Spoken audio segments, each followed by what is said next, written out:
At yun po mga Kalingap, nandito nga tayo ngayon sa mismong bahay ni na Kalingap Awi. Ayan. At nandito po sa likod sila Dodong Ruel saka yung team. Naka-live po kasi sila. Ayan. Saka nandun si kay Alex saka si BG Skim. Ayan. Naglalakad lang sila kasi walang masakyan. Ayan.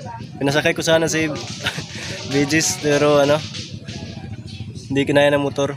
Flat kasi. Kulang yung hangin ng gulong. Yan, kaya hindi na Ako lang isa ya. Ako lang isa. Dire, kilosa. Oh. Kante na isa ba ito? Karbok. Duha nami. Duha mo. Yan. Yan, nandito tayo ngayon sa mismong bahay nila. Naka-live pa kasi sila Yan, tapos mamaya siguro uwi na tayo mamaya. Kasi medyo gabi na din. Yun, salamat kuya sa nasaksihan mo. Ganda kuya. Thank you, maganda. Ganda Saya. Oo, lalo ganyan magmahal ang isang team Kalinga. Yeah. Kaya maraming salamat po sa inyo pong lahat mga Kalingap.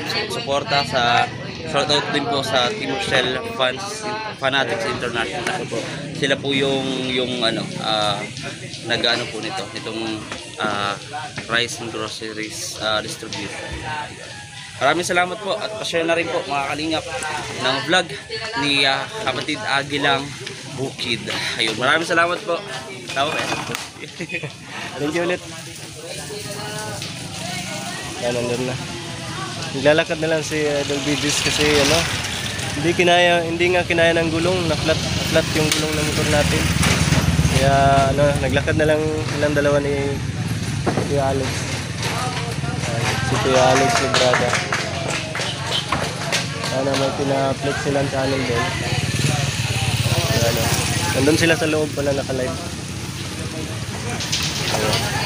Naka-live sila dun sa loob. At maya-maya siguro ay uwi na rin tayo.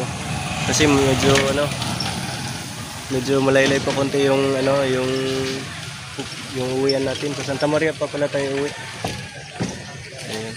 Tapos buti lang sana may kasama pa tayo pero wala eh. Ayun.